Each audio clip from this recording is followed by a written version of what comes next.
ఆంధ్రప్రదేశ్లో ప్రస్తుత ప్రభుత్వము నిన్నటి నుంచి ఫ్రీ బస్సును అమలులోకి తెచ్చింది. ఇది ప్రజలకు ఉపయోగకరంగా ఉంటుందో లేదో నాకు తెలియదు, కానీ దీనివల్ల కొన్ని అనర్థాలు జరుగుతాయని నేను భావిస్తున్నాను. మొదటిగా మనం చూసుకున్నట్లయితే రిక్షా మరియు ఆటో వాళ్ళ జీవితాలు రోడ్డు మీదకి వచ్చేస్తాయి. ఎందుకంటే ఫ్రీ బస్సు అమలులో లేకముందు వాళ్ళు రోజుకి 1000 నుంచి 1500 రూపాయలు కిరాయి చేసుకున్న వాళ్ళు ప్రస్తుతం అది ఉండదు.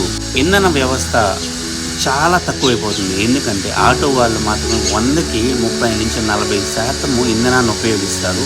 వాళ్ళకి కిరాయిలు ఉండవు కాబట్టి ఇంధన ఉపయోగం అనేది తక్కువైపోతుంది. స్పేర్ పార్ట్ వ్యవస్థ, ఆటోలు మరియు రిక్షాలు కంటిన్యూగా తిరగడం వల్ల ఖచ్చితంగా రిపేర్లు వస్తాయి. రిపేర్లు వచ్చినప్పుడు వాళ్ళు స్పేర్ పార్ట్లు కొనాలి.